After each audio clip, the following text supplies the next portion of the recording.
Complete કરશું.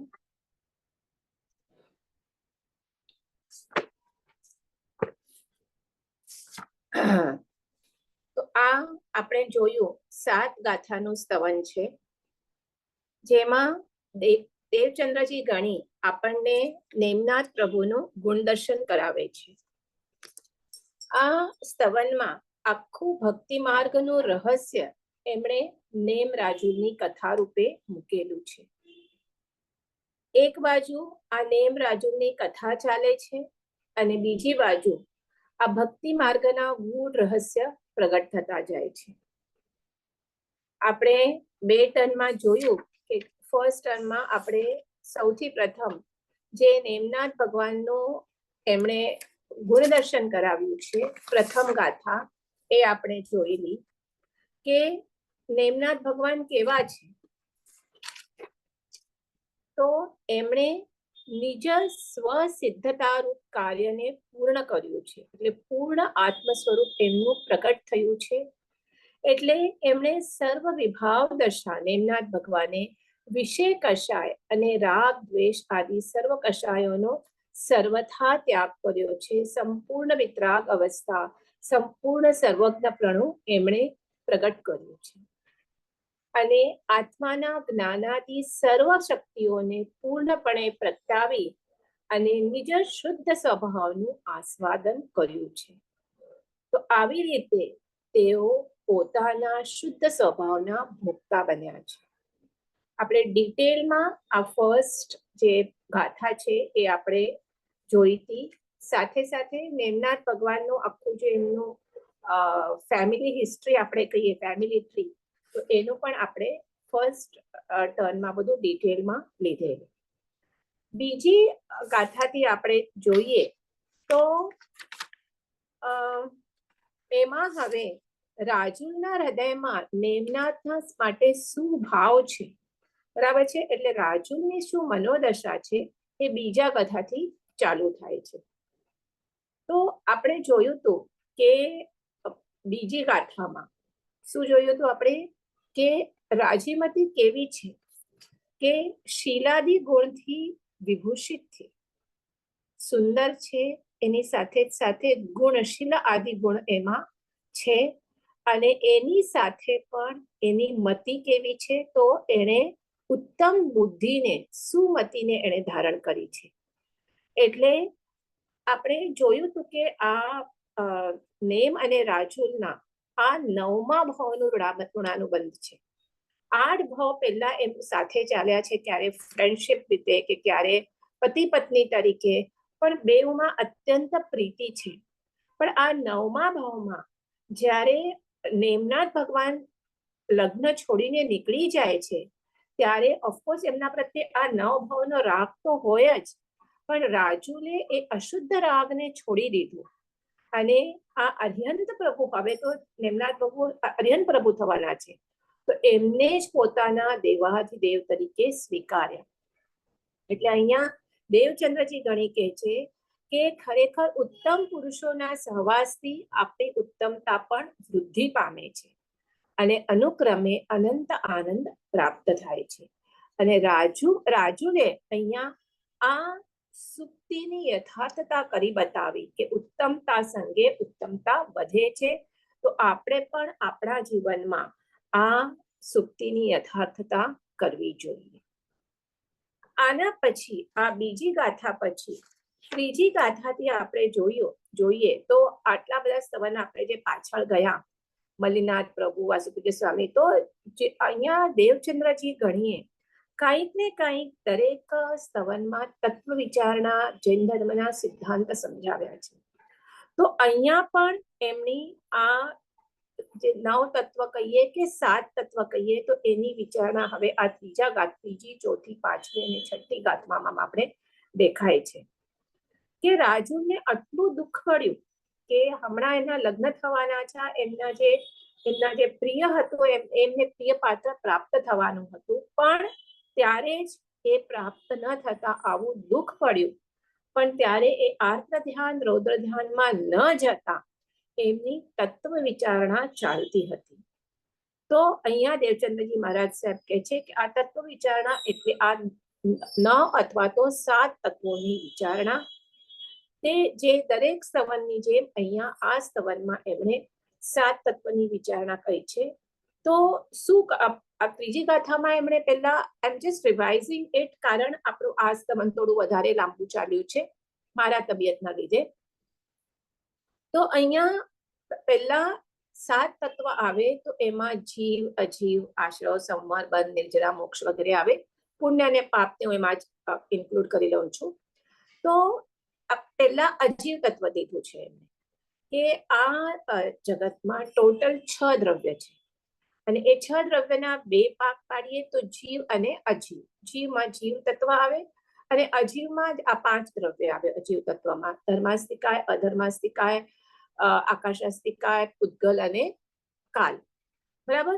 તો આ 6 દ્રવ્યનો સમૂહ આવે. આપણે જળ કહીએ તો એમાં આ 5 દ્રવ્ય આવશે, ધર્માસ્તિકાથી કરી અને પૂતગલ સુધી. તો હવે આ રાજુલ કે છે કે આ 5 માંથી 3 તો અગ્રાહ્ય છે. કયા? ધર્માસ્તિકાય, અધર્માસ્તિકાય અને આકાશાસ્તિકાય. એ શું છે? અચેતન છે, જડ છે, પછી વિજાતીય છે અને એ અચેતન છે. એટલે આ ત્રણે અરૂપી છે, અપરિણામી છે, અક્રિય છે. આ ત્રણેય દ્રવ્યો અરૂપી છે, અપરિણામી છે, એમાં કઈ ચેન્જીસ નથી, અને અક્રિય છે, અચલ છે અને અગ્રાહ્ય છે. આપણે એને ગ્રહણ ન કરી શકીએ આ 3 દ્રવ્યને. અને ચોથું કાલ, તો એમ પણ ઔપચારિક દ્રવ્ય છે. નવાને જૂનું કરનારે આપણે કાલ દ્રવ્ય માનીએ છીએ. તો 5 જડ ચેતનમાંથી 3 તો ગયા, 4 ગયા, બાકી રહ્યું પૂતગલ છેલ્લું. આ પૂતગલ પણ અચેતન એટલે જડ છે, વિજાતીય છે પણ છતાં રૂપી છે, પરિણામી છે, ક્રિયાશીલ છે. એ લોકો જેવું નથી અપરિણામી ને અક્રિયાશીલ. એટલે શું છે? ગ્રાહ્ય છે. તમે પૂતગલને ગ્રહણ કરી શકો. કર્મણ વર્ગના શું છે? પૂતગલ છે. અને જ્યારે ક્યારે ગ્રહણ કરીએ કે જ્યારે આત્મા વિભાવ ભાવે પરિણમે, ત્યારે. એટલે શું વિભાવ ભાવ પરિણમે? એટલે રાગ દ્વેષ કરે, પોતાના સ્વભાવમાં ન રહે, જે આપણું કન્ટિન્યુઅસ ચાલુ હોય, ત્યારે આ પૂતગલ એટલે જે કર્મણ વર્ગણાને શું કરે? ખેંચે. એટલે આ પૂતગલ શું છે? ગ્રાહ્ય છે. પણ અહીંયા રાજુલ શું વિચાર કરે છે? ભલે પૂતગલ ગ્રાહ્ય છે, પણ આ પૂતગલ ગ્રહણ કરવાથી ઉલટાની મારી શુદ્ધિનો ભંગ થશે. મને એનાથી કઈ લાભ નથી થવાનો, તો ઉલટાનું કર્મ કલંક લાગશે. કારણ આપણે કર્મ બંધન કરીએ છીએ, રાઈટ? જ્યારે રાગ દ્વેષ કરીને કર્મણ વર્ગણા ગ્રહણ કરીએ છીએ ત્યારે તો મારું જે સ્વરૂપ, નિર્મળ સ્વરૂપ છે, એને તો ઉલટાનું ડાઘ લાગે છે. એટલે આ શું છે? આ પૂતગલ ગ્રહણ કરવાથી ઉલટાની મારા બાધક ભાવોની વૃદ્ધિ થાય છે. અને આ ભાવો કેવા છે? મને તો મારા સ્વગુણ પ્રગટાવવા છે અને એમાં આ પૂતગલ તો બાધક થવાના છે. એટલે મને પૂતગલને પણ ગ્રહણ કરવું નથી. એટલે આવી રીતે 5 જે અજીવ છે એને શું કર્યા? રાજુ કે છે કે મને એ ગ્રહણ કરવા નથી. એટલે હવે પહેલું તત્વ અજીવને તો અગ્રાહ્ય કરી દીધું, અને એટલે આકાશાસ્તિકાયને એ તો ગ્રાહ્ય છે જ નહીં, અને પૂતગલ એને ગ્રહણ નથી કરવું, કારણ એનાથી તો ઉલટાની અશુદ્ધિ વધશે, નિર્મળતા ઘટશે. એટલે હવે ચાલુ થશે જીવ તત્વ. આ ત્રીજી ગાથા થઈ ગઈ. હવે ચોથી ગાથામાં આવશે જીવ તત્વ. બરાબર. તો હવે જીવ તત્વ આપણું ધ્યેય શું છે? અસંગ દશા પ્રાપ્ત કરવાની. તો હવે જીવ તત્વમાં 2 ટાઈપના જીવ છે. એક છે સંસારી જીવ અને એક છે સિદ્ધ જીવ. એટલે એક રાજુને 2 પ્રકારના જીવ દેખાય છે. એક રાગી જીવ જે સંસારી છે, અને બીજા સિદ્ધ જીવ જે શું છે? નિરાગી છે. તો એના ઉપરથી એનું એ કે છે, એક અહીંયા ચોથી ગાથામાં કે છે કે સંસારી જીવો કેવા છે? રાગ દ્વેષ યુક્ત છે. અને એમની સાથે જો હું સંગ કરીશ, અને અજીવ સાથે તો સંગ કરવાની ના પાડી દીધી, હવે જીવ તત્વ આવ્યું. તો જીવ તત્વમાં પણ જો રાગી જીવ સાથે હું આ કરીશ સંગ કરીશ તો ઉલટાથી શું થશે? મારું રાગ દ્વેષ તેનાથી વધે છે અને એનું પરિણામ આવે છે કે સંસારની વૃદ્ધિ થાય છે. અને અહીંયા આપણું ધ્યેય છે અસંગ દશા પ્રાપ્ત કરવાનું. તો એના માટે શું કરવાનું છે? નિરાગી એવા અનંત પરમાત્મા સાથે પ્રીતિ કરશું, એમની સાથે રાગ કરશું, તો ભવથી પાર પામી શકાય છે. તો આપણે ચોથી ગાથામાં જોયું અને આઈ થિંક વી કમ્પ્લીટેડ પાંચમી ગાથા પણ, પાંચમી, છઠ્ઠી, સાતમી. પાંચમી નથી કરીને આપણે પાંચમી ગાથાથી ચાલુ કરવાનું છે. મને પણ યાદ નથી. 4 ગાથા આપણે કમ્પ્લીટ કરી, બરાબર? 2, 3, 4. તો હવે આપણે પાંચમી ગાથા સ્ટાર્ટ કરીએ છીએ. હું બોલું છું. અપ્રશસ્તતારે ટાળી પ્રશસ્તતા કરતા આશ્રવ નાસેજી. અપ્રશસ્તતારે ટાળી પ્રશસ્તતા કરતા આશ્રવ નાસેજી. સંવર વાધેરે સાધે નિર્જરા આત્મભાવ પ્રકાશેજી. તમારી પાસે પીડીએફ હોય તો ખોલજો. અર્થ બોલું છું. બાહ્ય પદાર્થ ઉપરનો અપ્રશસ્ત રાગ દૂર કરવાથી અને શ્રી અર્યંત પરમાત્મા ઉપર પ્રશસ્ત રાગ ધારણ કરવાથી આશ્રવનો નાશ થાય છે, સંવર થાય છે, એટલે કે નવીન કર્મબંધ અટકી જાય છે, તેમજ પૂર્વકૃત કર્મોની નિર્જરા એટલે કે ક્ષય થાય છે, અને તે સંવર અને નિર્જરાના યોગે આત્મશક્તિઓ પ્રગટે છે. જે આપણે હમણાં ચોથી ગાથા લીધી, રાગી સંગેરે રાગ દશા વધે અને નિરાગી સાથે રાગને જોડ્યું તો શું થઈએ? લઈએ ભવનો પારોજી. તો એના જ કન્ટિન્યુએશનમાં આ ગાથા આપેલી છે. અને એમાં જે આપણે 7 તત્વની વાત કરી હતી, તો એમાં શું છે? આ જીવ અને અજીવ તત્વ થઈ ગયા. હવે આશ્રવ, સંવર, બંધ, નિર્જરા એ બધું આમાં આવે છે, બરાબર છે? તો અને છઠ્ઠી કડીમાં છે તો 7મો તત્વ મોક્ષ આવી જશે. તો પ્રથમ લાઈનમાં શું કહે છે? અપ્રશસ્તતારે ટાળી પ્રશસ્તતા કરતા આશ્રવ નાસેજી. હવે જુઓ, ગંદુ પાણી હોય, ગટરનું પાણી હોય, એ જો ગંગા નદીમાં જોડાઈ જાય તો પછી એ પવિત્ર ગંગા નદી સાથે જ વહે છે. તો એમ તારા એક દેવચંદ્રજી ગણી કહે છે કે હે જીવ, તારા જે વિભાવો છે, એ તારા રાગ છે, એ તું નિરાગી સાથે જોડ. એટલે પહેલું સ્ટેપ લેવાનું છે કે આપણે અવલંબન કેવું લેવાનું છે, કે રાઈટ અવલંબન લેવાનું. એ તો આપણે લીધું, નિરાગી સાથે જોડ્યું, બરાબર છે? નિરાગી સાથે છે રાગનું જોડવું. લઈએ ભવનો પારોજી, કયા ગાથામાં કીધું. અને કે જેમ જેમ હવે સેકન્ડ સ્ટેપ, જેમ જેમ આપણું સત્સંગ વધશે, બરાબર છે, તો તેમ તેમ સેકન્ડ પ્રોસેસ સ્ટાર્ટ થશે. એટલે એ શું છે? સેકન્ડ પ્રોસેસ હવે અશુદ્ધિનું જવું. નિરાગી સાથે જોડાણ થયું છે, હવે અશુદ્ધિ સાથે જવું છે. તો પ્રોસેસ શું છે? કે આપણી જે રાગ પરિણતિ છે, એ રાગ પરિણતિને વિતરાગ પરિણતિમાં બદલાવવું છે. એ આ પ્રોસેસ છે. તો આપણે સૌથી પ્રથમ સ્તવન લીધેલું દેવચંદ્રજી ગણીનું ઋષભદેવ સાથે. તમને યાદ નહીં હોય પણ એમાં ગાથા હતી કે ઋષભદેવ સાથે નિર્વિષ પ્રીતળી કરવાની વાત હતી. પહેલા સ્તવનથી આમાં પરમાત્મા સાથે જોડાવાની જ વાત દેવચંદ્રજીએ ગણી છે. તો હવે આ પહેલા સ્તવનમાં લીધેલું. હવે હા 22મું સ્તવન આવ્યું, પાછું એની સાથે પરમાત્મા જોડાવાનું. અહીંયા કોની સાથે બાંધવાની વાત છે? તો તીર્થંકર ભગવાન સાથે જ પ્રીત કરવાની છે. તો હવે એ નિર્વિષ પ્રીતળી કેવી રીતે કરવી? તો એ અહીંયા પૂજ્ય ગુરુદેવ રાકેશભાઈએ બહુ સરસ રીતે સમજાવ્યું. એ પ્રમાણે આપણે સમજીએ તો કે 2 સુંદર સાધન જૈન દર્શનમાં બતાવેલા છે. એક છે પ્રતિક્રમણ અને બીજું છે પ્રત્યાખ્યાન. શું? પ્રતિક્રમણ અને બીજું છે પ્રત્યાખ્યાન. પ્રતિક્રમણ એટલે શું? ગો બેક, પાછા વળો. અને આપણે તો કહીએ પાપનું, એ બરાબર છે, પણ હવે અહીંયા શું કરવાનું છે? કે કોન્શિયસલી રિવાઇન્ડ ધ ઇન્સિડન્ટ્સ.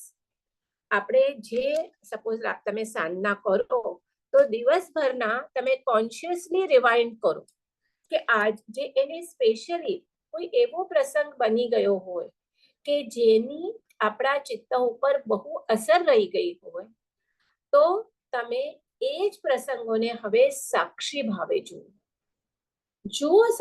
એ જ પ્રસંગો પણ કેવી રીતે સાક્ષી ભાવે, એટલે એ પ્રસંગને તમે જુઓ કેવી રીતે, રિમેનિંગ ડિટેચ ઓબ્ઝર્વર. એટલે જસ્ટ જુઓ છો પણ ડિટેચ રહીને, સાક્ષી ભાવ રહીને, એની સાથે જોડાઈને નહીં, બસ એક તમે જાણે જોઈ રહ્યા છો એવી રીતે. અને while observing those incidents, જેમ છે તેમ જુઓ. એમાં આ સારું છે, આ બરાબર છે, આ બરાબર નથી થયું, એવી કોઈ પણ જાતની મનમાં પણ કોમેન્ટ કર્યા વગર જેમ પ્રસંગ બન્યો છે તેમ જુઓ. તો આ જે જુઓ, આ જે જોવાની પ્રક્રિયા છે એ છે પ્રતિક્રમણ. આપણે ઇવન પ્રેક્ષા ધ્યાન આપણે જે કહીએ છીએ સાધના, જે આચાર્ય તુલસીએ ડેવલપ કરી, એમાં પણ શું છે, પ્રેક્ષા અને ધ્યાન એટલે બસ જુઓ. તમે સાક્ષી ભાવે જુઓ, એમાં કોઈ પણ પ્રસંગ બને એમાં તમે જોડાઓ નહીં, રાગ અને દ્વેષ ના કરો. તો આ જે છે એ છે પ્રતિક્રમણ. અને બીજી સાધના છે પ્રત્યાખ્યાન. તો અહીંયા આમ આપણે પ્રત્યાખ્યાન કહીએ પચખાંડ. તો અહીંયા પ્રત્યાખ્યાન કેવી રીતે એમણે સમજાવ્યું, તો કે પ્રોગ્રામ યોર સબકોન્શિયસ માઇન્ડ, કે સપોઝ આ પ્રસંગ એમ બન્યો છે, પણ તો તરત આપણે તો તરત સામે પ્રતિક્રિયા હોય જ. પણ જો હું સમ્યક દ્રષ્ટિ જીવ હોય તો એ પ્રસંગે મારી રિએક્શન કેવી રીતે હોય, કેવી રીતે હું એ પ્રસંગને જાણ, how would I have interpret the incident. જો કોઈ સમ્યકદર્શી જીવ છે એ કેવું એનું ઇન્ટરપ્રિટેશન હોય, બરાબર છે. તો એવી રીતે હાઉ વુડ આઈ રિસ્પોન્ડેડ ધેટ, કેવી રીતે મારી પ્રતિક્રિયા હોય. અહીંયા તો immediately I have reacted whatever the thing is. Now I want to erase that thing. જે મેં પ્રતિક્રિયા કરી તે કરી, હવે મને ઇરેઝ કરવી છે. તો જો તું સમ્યક દ્રષ્ટિ હોય તો તું એ જ પ્રસંગને શું કરત, જે પણ પ્રસંગ બન્યો હોય એનો સામે રિએક્ટ કર્યા વગર એનો શાંત સ્વીકાર કર, ગ્લેડ એક્સેપ્ટન્સ. આપણે જે દરેક વાતમાં ઇમિડિયેટલી રિએક્ટ કરીએ છીએ એ રિએક્ટ ન કરતા જે પ્રસંગ છે એને શાંતપણે સ્વીકાર કરે. તો તારા સબકોન્શિયસ માઇન્ડમાં આ પ્રોગ્રામ કરી દે છે કે શું કરવાનું, કોઈ પણ પ્રસંગ થાય તો ઇમિડિયેટલી એની પ્રતિક્રિયા ન કરતા એનો શાંત સ્વીકાર કરવાનો. અને જો તારો ગોલ શું છે, ફાઇનલ સમ્યક દર્શન પ્રાપ્ત કરવાનું, તો આવો પ્રસંગ બનશે તો તને તારું એટીટ્યુડ ઓટોમેટિક ચેન્જ થઈ જશે. જો તારું ગોલ સમ્યક દર્શન છે તો હવે તારા વર્તનમાં મૈત્રી હશે, પ્રેમ હશે. અને આ છે પ્રત્યાખ્યાન.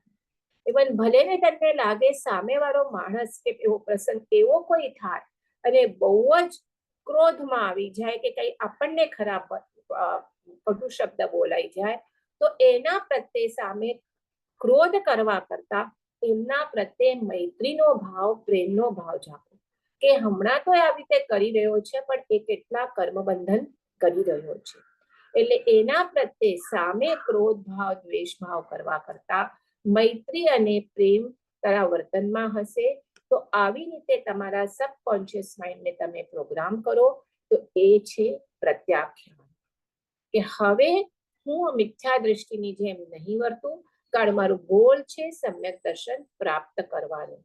એટલે તો આ જેમ જેમ તમે નિરાગી સાથે જોડવાનું થાય તેમ તેમ આ તમારા હમણાં તમે જો આવી રીતે તમે તમારો પ્રોગ્રામ તમે કરેલો હોય તમારું સબકોન્શિયસ માઇન્ડને, તો આશ્રવ થાય, કર્મ આવે ના આવે, શું થાય, આશ્રવ નાસી જાય અને સંવર વધે. એટલે જે કર્મ આવવાના હોય એ શું થાય, રોકાઈ જાય. કારણ તમે તમારા ભાવોનો, તમારા એટીટ્યુડને જ આખો ચેન્જ કરી દીધો છે. એટલો થાય એટલે આશ્રવ ન થાય, બંધ ન થાય, સંવર થાય, સાથે સાથે જે પૂર્વ કર્મો હોય એની પણ નિર્જરા થાય. જ્ઞાની ભગવાન શું કરે છે? આપણે મહાવીર સ્વામીને જોયું 12.5 વર્ષની સાધનામાં કેટલા એમના પર ઉપદ્રવ આવ્યા છે. એમનો કઈ વાક હતો? ગોવાળિયાએ ખીલા ઠોક્યા હતા, એ કઈ કરવા ગયા હતા? સંગમ દેવે આખી રાત કેટલા એમને ઉપસર્ગ કર્યા, એ તો આમાં જ હતા, કાયોત્સર્ગમાં હતા બધા વખતે. તે છતાં એમને આવા પ્રસંગમાં જેવા આવ્યા ત્યારે કોઈ પ્રતિક્રિયા તો કરી નથી, સમતા ભાવ ધારણ કર્યો છે. જે છે એનો શાંત સ્વીકાર કર્યો છે કે મારા જ પૂર્વકૃત કર્મનું આ ફળ છે. તો આવી રીતે કરવાથી શું થશે? આશ્રવનો નિરોધ થશે, સંવર થશે અને સાથે સાથે પૂર્વકૃત કર્મોની પણ નિર્જરા થશે. એવી જ રીતે તો ભગવાને 12.5 વર્ષમાં બધા કર્મને ખપાવ્યા છે. તો આ આપણે જે કરીએ છીએ એટલે નિરાગી સાથે, આવા નિરાગી સાથે આપણું જ રાગનું જોડવું થાય તો એનાથી આપણા પણ ભવનો પાર આવશે. એ જ આવી રીતે 5મી ગાથામાં કહી અને 6ઠ્ઠી ગાથા આના જ અનુસંધાનમાં છે. તો ગાથા નંબર 6.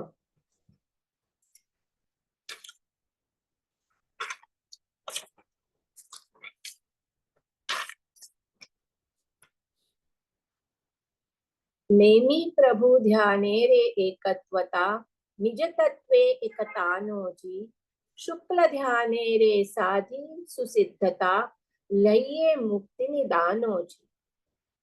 આ પ્રમાણે શુભ વિચારણા કરવા દ્વારા રાજીમતીજી શ્રી નેમિનાથ પ્રભુના ધ્યાનમાં તન્મય એકતાન બની તેના દ્વારા નિજ તત્વ એટલે કે આત્મ સ્વરૂપમાં એકાગ્રતા પ્રાપ્ત કરી અને સ્વરૂપ તન્મયતા વડે શુક્લ ધ્યાન સિદ્ધ કરીને સ્વસિદ્ધતા પ્રાપ્ત કરી.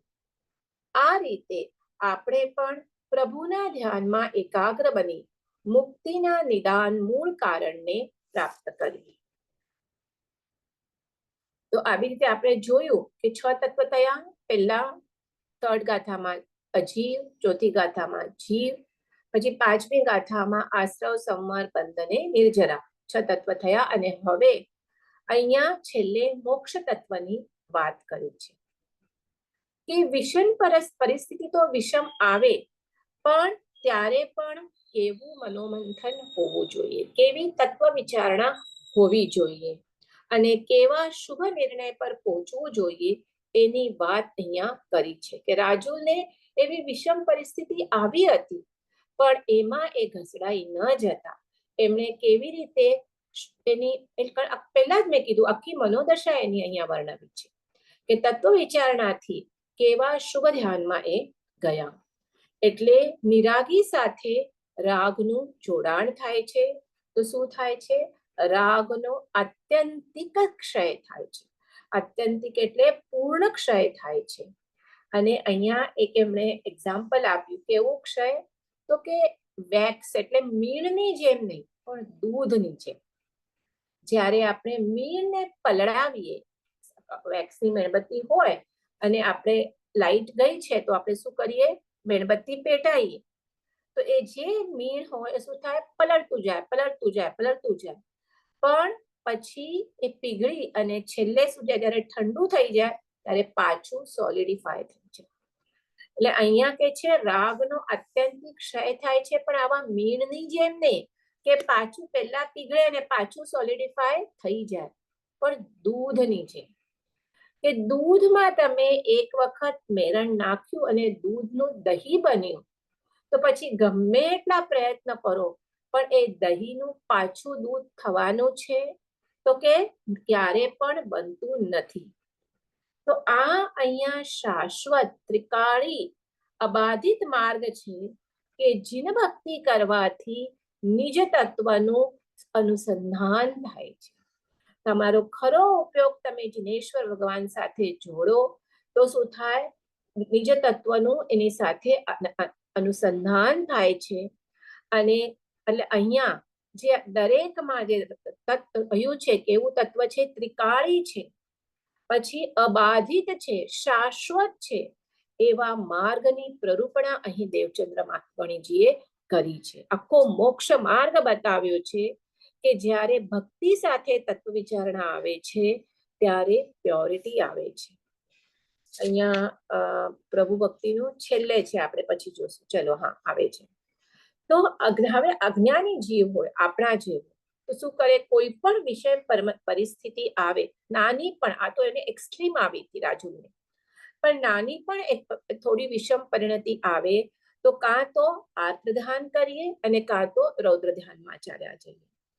શું કહીએ? કાં તો હું દુઃખી છું અને અથવા તો એણે મને દુઃખી કર્યો. તરત આપણું બીજા ઉપર એ ચાલ્યું જાય, બરાબર છે. પણ આવા વિષમ પરિણામ થાય, પણ એક વખત જો અર્યન પરમાત્માનું અવલંબન લો, એક વખત નિરાગી સાથે રાગનું જોડવું થાય, અને પછી પણ જો એવું કોઈ વિષમ પરિણામ થાય, થઈ શકે, આપણા પૂર્વના સંસ્કાર છે, પણ જો આ અર્યન પ્રભુ સાથે જો જોડાણ થયેલું હોય ખરા મનથી, તો આ રાગ અથવા પ્રેમ અથવા દ્વેષ તમને પ્રભુથી બહુ દૂર જવા ન દે. એ પાછા તમને પ્રભુ તરફ ખેંચાઈ જ લાવે. અને એટલે પછી અહીંયા ધર્મ ધ્યાન અને શુક્લ ધ્યાન બતાવ્યું છે. પછી અહીંયા શુક્લ ધ્યાન છે, પણ પહેલા આવશે ધર્મ ધ્યાન. રૌદ્ર ધ્યાન, અર્ધ ધ્યાનમાં તમને નહીં ખસેડી જાય. તો અહીંયા પેલા ધર્મ ધ્યાન આવશે. ધર્મ ધ્યાન આ બધાએ કર્યું છે. 4 પ્રકાર છે ધર્મ ધ્યાનના, યાદ છે? આજ્ઞા વિચય, વિપાક વિચય, અપાય વિચય અને સંસ્થાન વિચય. આ 4 ધર્મ ધ્યાનના પ્રકાર છે. વિચય એટલે વિચાર. અહીંયા નિર્વિચાર, હજી નિર્વિચાર સ્થિતિની વાત નથી. આ ધર્મ ધ્યાન છે એટલે વિચાર તો છે, તમને આર્ત ધ્યાનમાંથી ધર્મ ધ્યાનમાં જવાનું છે. તો પહેલું કયું છે? આજ્ઞા વિચય. તો આવી સ્થિતિ થાય ત્યારે મારા પ્રભુની શું આજ્ઞા છે એ વિચારણા અહીંયા કરવાની છે. તો એ છે આજ્ઞા વિચય. બીજું છે વિપાક વિચય. બરાબર? વિપાક એટલે દુઃખ. દુઃખનો વિચાર આવે કે કોઈ પણ પરિસ્થિતિ આવે, આવી છે, ફિઝિકલ આવે કે બીજા કોઈ રીતે દુઃખ આવે, તો શું તે વિચાર કરવો છે કે આ મારા જ કરેલા કર્મોનું ફળ છે. એ પૂર્વ કર્મ મારા હમણાં ઉદયમાં આવ્યા છે. ભલે કોઈ શારીરિક વેદના આવે તો આ મારા વેદનીય કર્મનો ઉદય છે, અથવા તો બીજું એવું કંઈ હોય તો મારા પાપ કર્મનો ઉદય છે. આમ કરીને વિપાક ઉપર નજર રાખવી, બરાબર છે, કે આ મારા જ પૂર્વના કર્મનું ફળ છે, એના માટે બીજાને નિમિત્ત શું કામ દોષ આપવો. તો આ છે બીજો ધર્મ ધ્યાનનો પ્રકાર, વિપાક વિચય ધર્મ ધ્યાન. ત્રીજું છે અપાય વિચય. અપાય એટલે અહીંયા જે પણ આવ્યો છે દુઃખ, એનો હેતુ શું છે એનો વિચાર કરવો. આપણે બધા ડિટેલમાં ધર્મ ધ્યાનના પ્રકાર લીધા છે, તો બહુ ડિટેલમાં હું જતી નથી. અને ચોથું છે સંસ્થાન વિચય. વિચય એટલે વિચાર કરવો. તો અહીંયા દ્રવ્યના સ્વરૂપની વિચારણા કરવી, કે એક દ્રવ્ય બીજા દ્રવ્યને કાંઈ કરી ના શકે. અને મેં એવી અશુભ વિચારણા કરી કે આ મને દુઃખ આપે છે. પણ દ્રવ્ય સ્વતંત્રતાનો બહુ મોટો સિદ્ધાંત છે કે એક દ્રવ્ય બીજા દ્રવ્યને કશું કરી ના શકે, એટલે કોઈ તને દુઃખ આપી ના શકે, તું જ તારામાં દુઃખ ઊભો કરી રહ્યો છે. અને આ જ દ્રવ્યનું સ્વરૂપ છે કે એ કોઈ તને દુઃખ આપી ના શકે. જે તને દુઃખ લાગે છે એ તે જ તારામાં ઊભું કર્યું છે.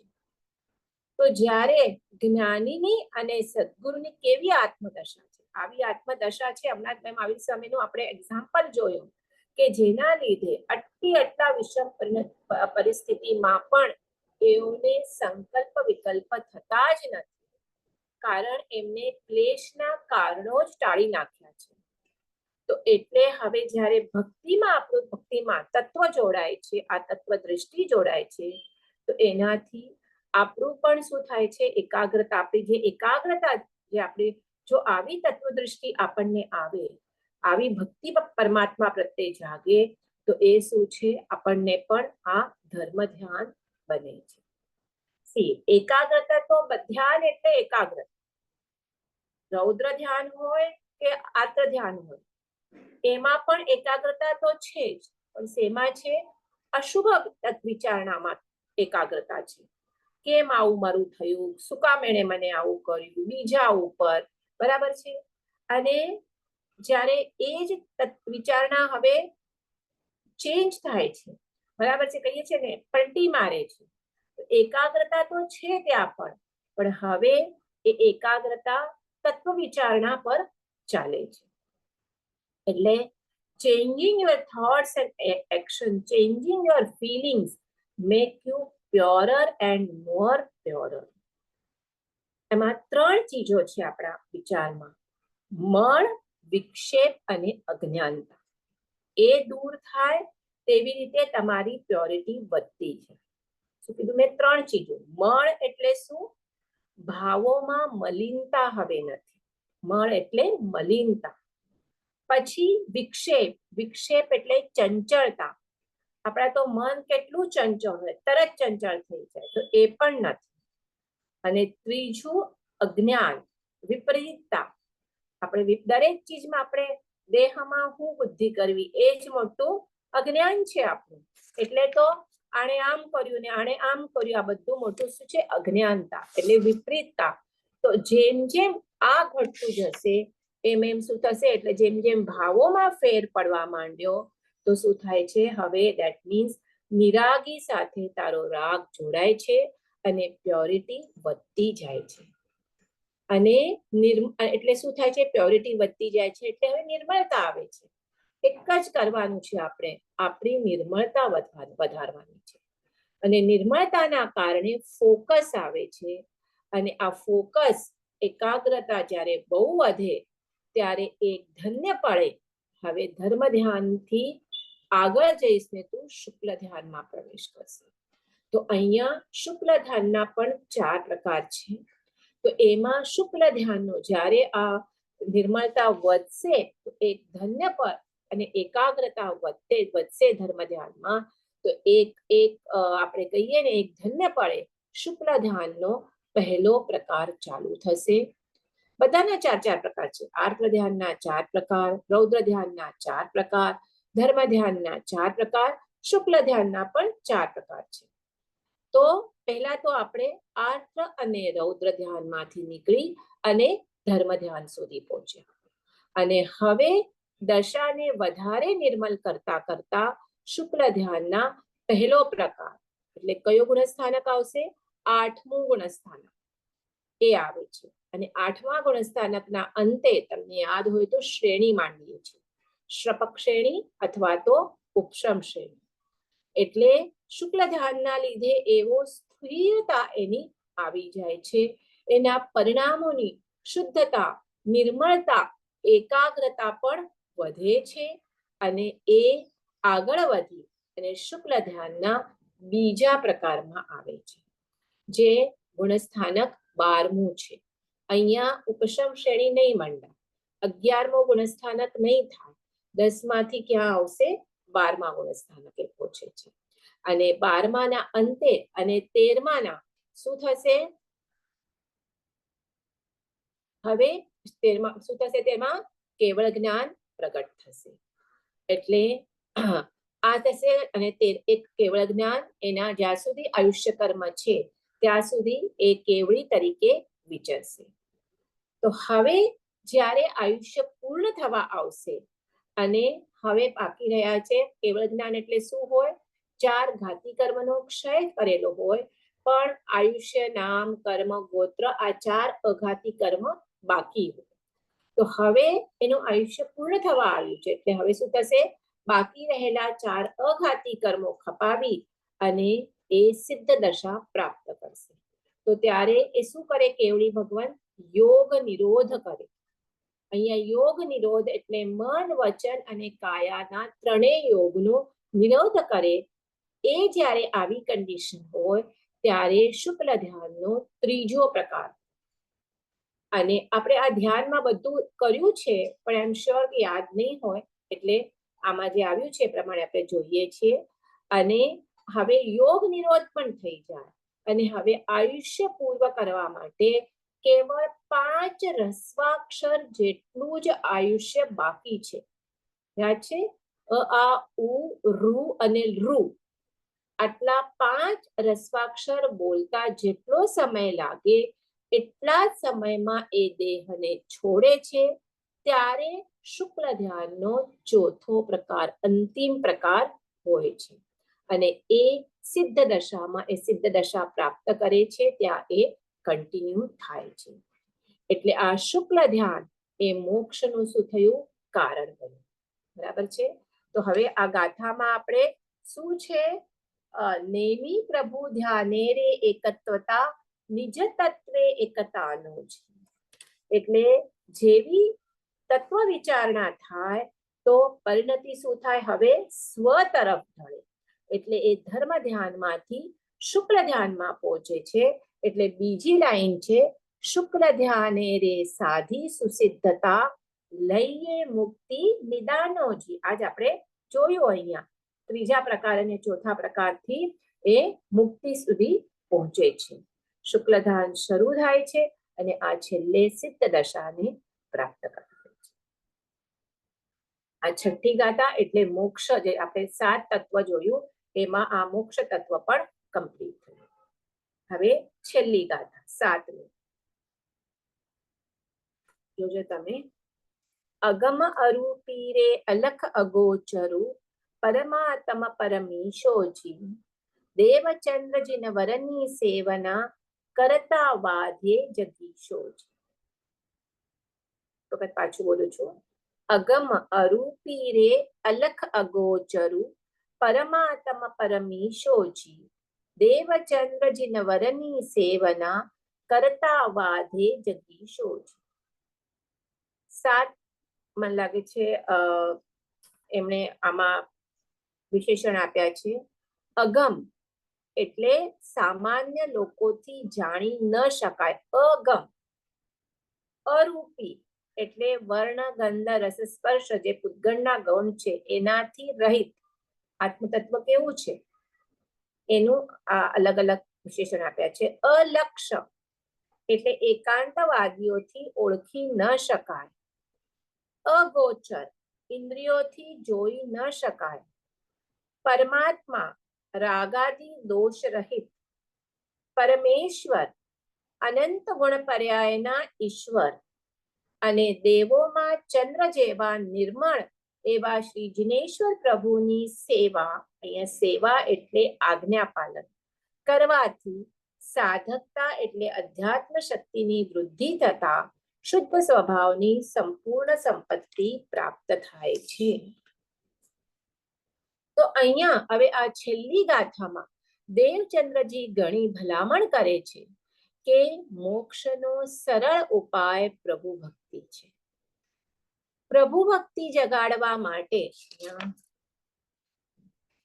શું છે સરળ ઉપાય? પ્રભુ ભક્તિ છે. આપણે આટલા બધા સ્તવનમાં જોઈએ છે કે મેન અલગ અલગ રીતે દેવચંદ્રજી ગણીએ પ્રભુ ભક્તિ એ જ સર્વશ્રેષ્ઠ ઉપાય છે મોક્ષ પ્રાપ્તિ કરવાનો બતાવે છે.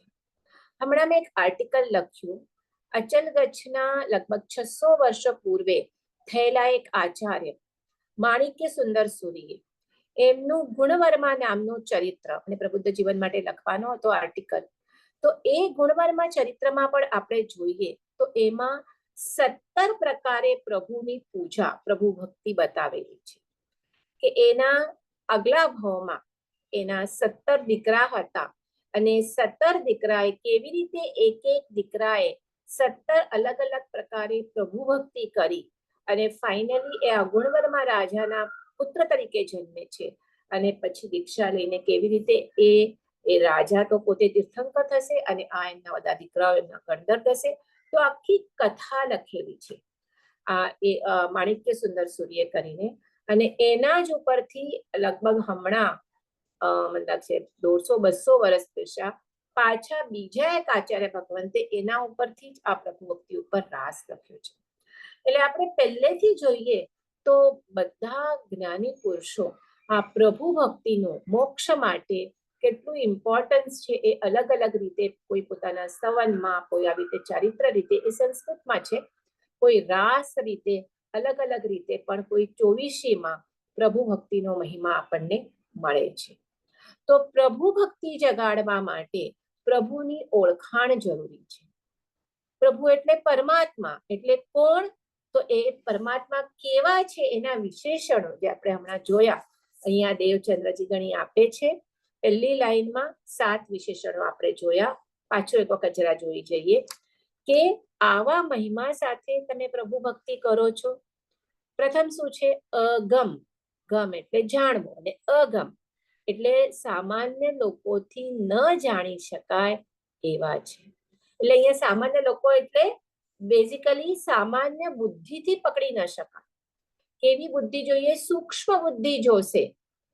અજ્ઞાની ના જાણી શકે, સાધક જાણી શકે એવું પરમાત્માનું સ્વરૂપ છે અગમ. પછી છે અરૂપી, રૂપ વિનાનું, વર્ણાદિ રહિત. આપણે અત્યાર સુધી આપણે શું કહે, જેનું વર્ણ છે, ગંધ છે, આપણે કોઈ બેઝિકલી આ વર્ણાદિ પૂગલના આપેલા છે, વર્ણ, ગંધ, રસ, સ્પર્શ, જેને આપણે રૂપી કહીએ. બરાબર છે?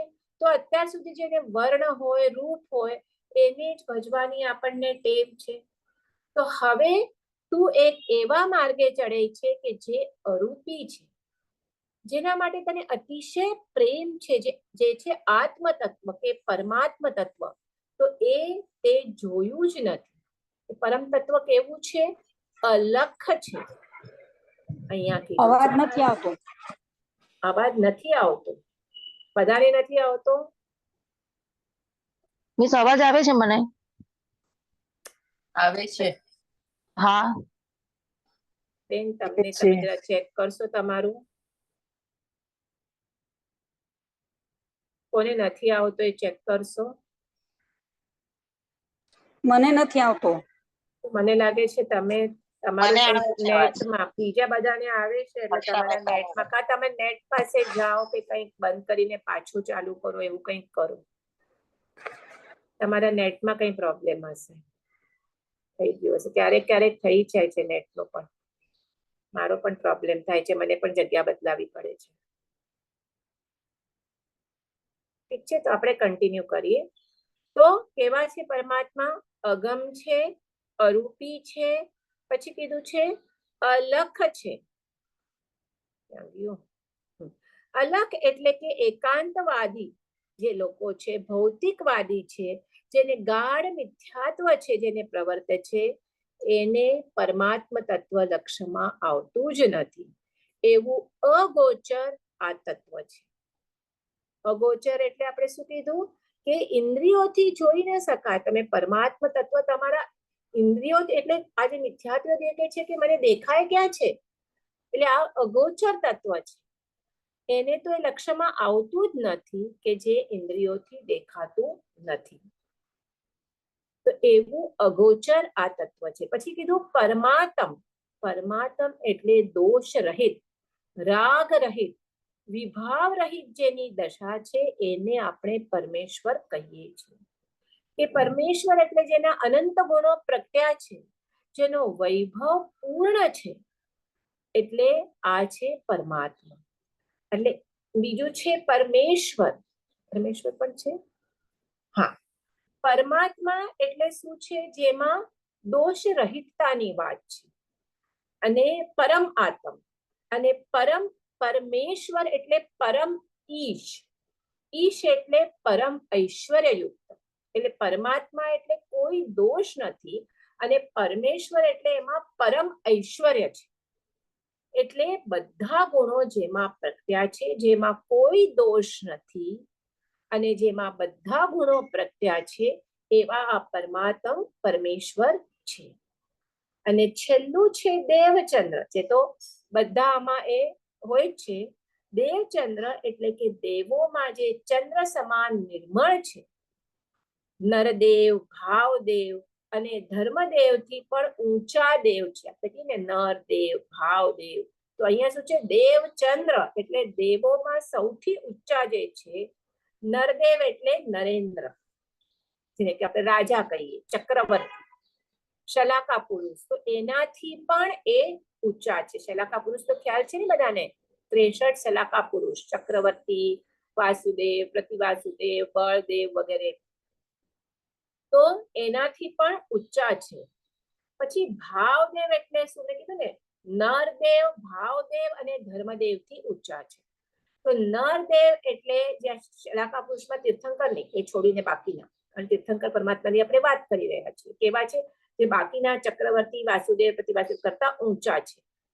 પછી ભાવદેવ, ભાવદેવ એટલે જે દેવોના પ્રકાર છે.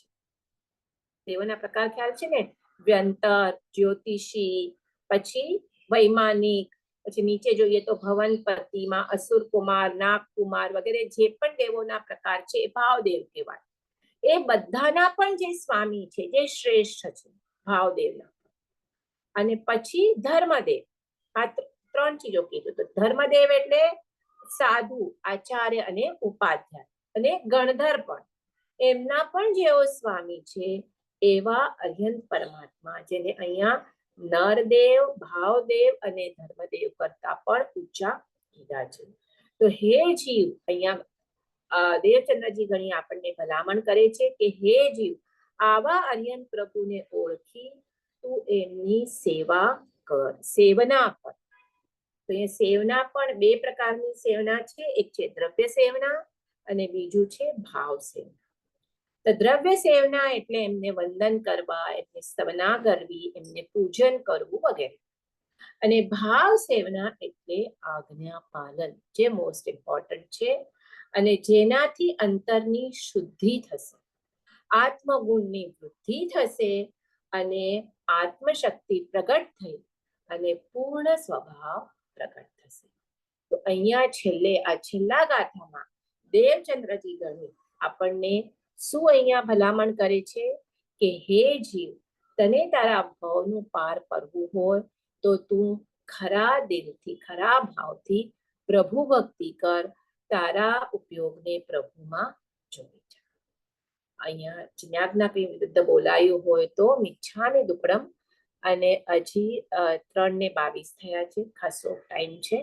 તો હવે નેક્સ્ટ ટાઈમથી આપણે પાર્શ્વનાથ ભગવાનનું સ્તવન લેવાનું છે. તો આ જે આપણે નેમનાથ ભગવાનનું સ્તવન લીધું, એમાં આપણે જોયું કે નેમનાથ ભગવાન અને રાજુલની આ પહેલા 8 ભાવની એમાં પ્રીતિ હતી એકબીજા પ્રત્યે. અને 9મા ભાવે એ શું થયું, નેમનાથ ભગવાને દીક્ષા લીધી અને એ રાગ હતો એ રાગ તોડ્યો, અને બેઉ જણાએ નિરાગી વિતરાગી પણું પ્રાપ્ત કરી. અને રાધા નેમનાથ ભગવાન કરતા પણ રાજુને પણ કેવળ જ્ઞાન થયું, નેમનાથ પ્રભુને તો થયું જ ઓફકોર્સ. પછી દીક્ષા લઈ રાજુને પણ સાધના કરીને કેવળ જ્ઞાન પ્રાપ્ત કર્યું. અને બીકોઝ એમનું આયુષ્ય નેમનાથ કરતા ઓછું હતું, એટલે એમના કરતા પ્રથમ એ મોક્ષે ગયા.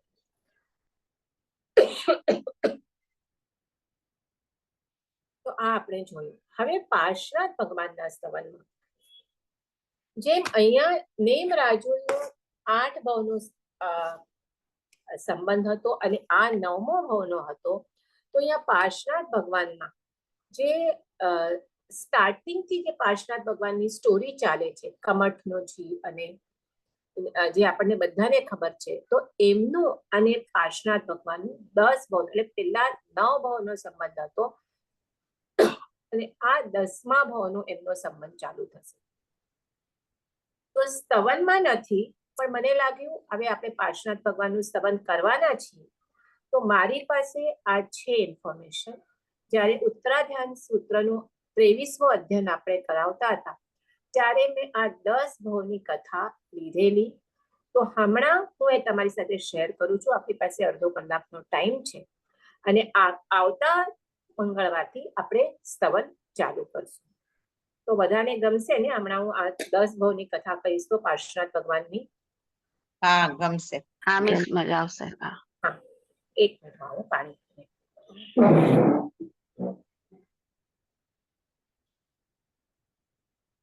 Tiene anche phone ಮಾಡ್ಬೋತೆ.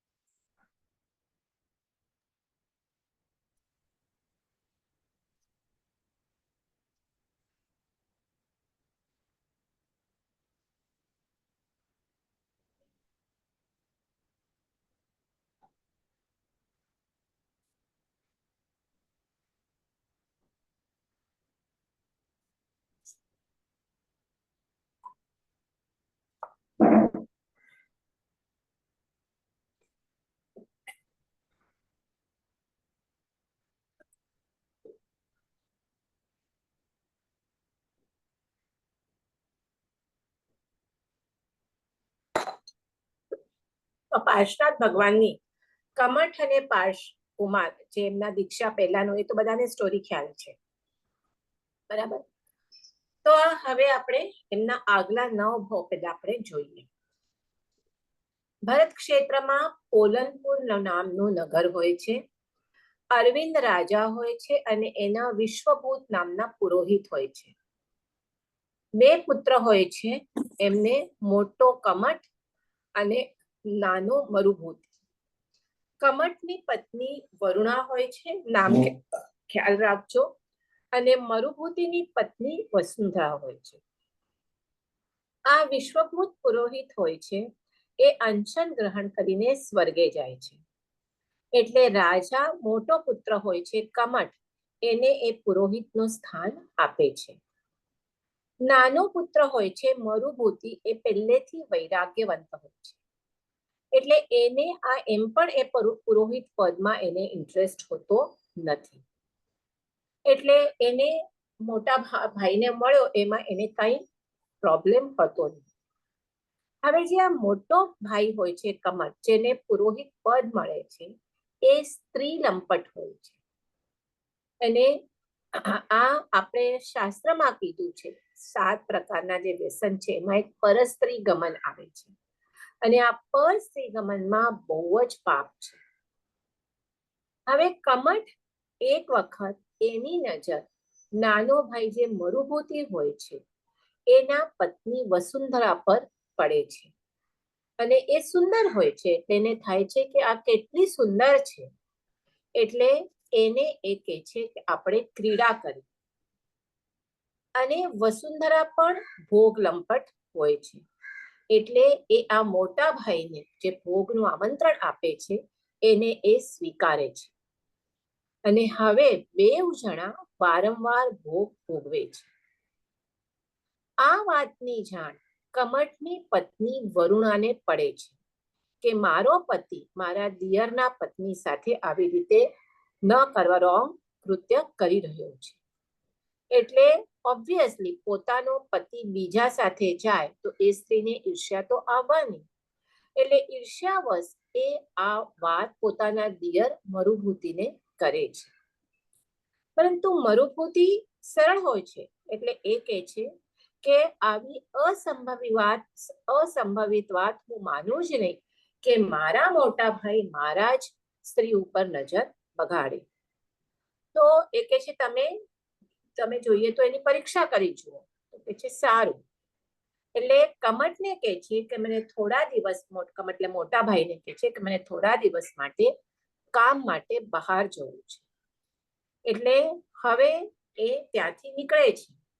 એટલે હવે ઘરમાં તો એ છે નહીં, એટલે કમઠ અને વસુંધરા એકદમ નિશંકપણે ભોગ ભોગવવા લાગે છે. વરુણા હોય છે એની પત્ની, પણ પત્ની તો શું હોય એનું કંઈ કહેવાનું હોય જ નહીં. હવે મરુભૂતિ હોય છે, એ કેને નીકળે છે કે હું બહાર જાઉં છું, પણ એ બહાર નથી જતો. એને તો ખાલી જ એની ખરા ખોટાની પરીક્ષા કરવી હોય છે. એટલે રાતના ગામમાં જ રહે છે, ભિક્ષુનો વેશ ધારણ કરે છે, અને બીજે દિવસે કમઠ પાસે આવે છે અને કહે છે કે મને 2-3 દિવસ તમારા ઘરે રહેવા મળશે. કમઠ કહે છે ભલે. ત્યારે કઈ આજના જમાના જેવી હોટલની વ્યવસ્થા ન હોવી જોઈએ, અને પોતાના રહેઠાણમાં એક રૂમમાં એને જગ્યા આપે છે. ત્યાં રહે છે. એટલે 2-3 દિવસમાં જ એને ખ્યાલ આવી જાય છે કે આ 2 જણા કોઈ પણ લજ્જા વગર નિશંકપણે ભોગ ભોગવી રહ્યા છે. એટલે એને ખૂબ દુઃખ થાય છે મોટા ભાઈના આવા વર્તનનું, અને સાથે સાથે ક્રોધ પણ આવે છે. એટલે એ રાજાને કમ્પ્લેન કરે છે કે આવી રીતે મારા મોટા ભાઈ મારા પત્ની સાથે આવી રીતે કરે છે. રાજાને પણ ગુસ્સો આવે છે કે આ તો નીતિમાન અનીતિ છે આ. એટલે કમઠને ગધેડા પર બેસાડે છે. એટલે ઓફકોર્સ એનું જે પુરોહિતપણું તો કાઢી નાખે છે, એને ગધેડા પર બેસાડી અને નગરની બહાર કાઢી મૂકે છે. હવે મરુભૂતિનો જીવ કોમળ હોય છે, ત્યારે તો એને પણ એ જ્યારે આ જુએ છે ત્યારે એને ગુસ્સો આવી જાય છે, આવેશ આવી જાય છે. પણ પછી જ્યારે એને ગુસ્સો શાંત પડે છે ત્યારે એને નીતિ વચન યાદ આવે છે કે કોઈ દિવસ ઘરની વાત, ઘરનું દુષ્ચરિત્ર દુનિયા આગળ છતું ન કરવું. ભલે રોંગ પણ થતું હોય પણ બધા સામે ન કહેવું. સિમ્પથી લેવા માટે પણ ઘરની વાત બહાર ન કરવી. એટલે મરુભૂતિને થાય છે કે મેં નીતિ વચન વિરુદ્ધ કાર્ય કર્યું છે. ભલે મારા ભાઈએ તો દુષ્કૃત્ય કર્યું, પણ મેં પણ જે કર્યું આ રાજાને કમ્પ્લેન કરી એટલે એ મેં બરાબર કર્યું નહીં. મને પણ ખ્યાલ નહીં કે રાજા આવી રીતે એને નગરની બહાર કાઢશે, કે મને આવું કરવું નહોતું જોતું, એટલે એને પસ્તાવો થાય છે. એટલે હવે આ કમઠ જે નગર બહાર જઈને રાજાએ કાઢી મૂક્યો છે, એટલે એ તાપસ બની જાય છે. ત્યાં જઈ અને મરુભૂતિ કમઠની માફી માંગે છે. જો કેવો જીવ છે કે પોતાના ભાઈ એકચ્યુઅલી કર્યું છે એણે જ રોંગ, પણ એટલું પણ એણે કર્યું કે મેં તારી રાજાની કમ્પ્લેન કરીને રાજાએ તને નગરની બહાર કાઢી મૂક્યો, તો એના માટે પણ એ જઈને એને માફી માંગે છે. પરંતુ હવે તો કમઠને પણ પોતાના નાના ભાઈ પર બહુ જ ગુસ્સો આવે હોય છે, પણ આવી રીતે થૂથું થઈને એને આખા નગરની બહાર જવું પડે છે. એટલે એને તો એટલો ગુસ્સો હોય છે, એક મોટો પથ્થર શીલા લઈ અને મરુભૂતિના માથા પર નાખે છે. એટલે ત્યાં ને ત્યાં મરુભૂતિ મૃત્યુ પામે છે. અને ઓફકોર્સ આવી રીતે મૃત્યુ પામે એટલે આર્તધ્યાનમાં જ મૃત્યુ પામે. એટલે મૃત્યુ પામી અને એની તિર્યંચ ગતિ બંધાય છે. અને વિંધ્યાચલના અટવીમાં એ પાશ, હવે આ બે વાત કરી રહ્યા છે. જે મરુભૂતિનો જીવ છે એ પાર્શનાથ ભગવાનનો જીવ છે, અને જે કમઠનો જીવ છે એ જે છેલ્લે ભાવમાં જે કમઠ આવશે એ એનો જીવ છે. તો અહીંયા આ પાર્શનાથ ભગવાનનો જીવ હાથી રૂપે જન્મે છે. એટલે હવે થયો બીજો ભાવ, પહેલો ભાવ પતી ગયો. હવે આ બાજુ અરવિંદ રાજા, જે રાજા હોય છે, એ ગવાક્ષમાં બેઠી, ગવાક્ષ એટલે લાઈક બાલ્કની, ટેરેસ, તમે જે કહો, વાદળની રચના જોતા હોય છે. અને ઘણી વખત આપણે જ્યારે સનસેટ થતો હોય ત્યારે તમે જોજો એટલા સુંદર ત્યારે વાદળા હોય, અને એ સનસેટ થવાનો હોય એટલે ઓરેન્જિશ કલર હોય, અને એ ઓરેન્જ કલરના આપણે કહીએ ને એના કિરણો એ વાદળા ઉપર જ્યારે પડે છે ત્યારે બહુ જ સુંદર દ્રશ્ય દેખાતું હોય છે. અને એ પણ એ જુએ છે અને હજી પોતાના રાણી પાસેનું વખાણ કરે પહેલા તો એ વાદળાઓ બધા તરત વિખરાઈ જાય છે.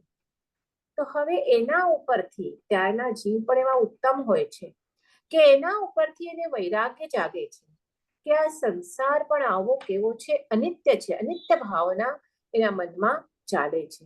અને એ શું કરે છે, ત્યારે ને ત્યારે સંસાર ત્યાગે છે, રાજ્ય ત્યાગે છે અને દીક્ષા લે છે.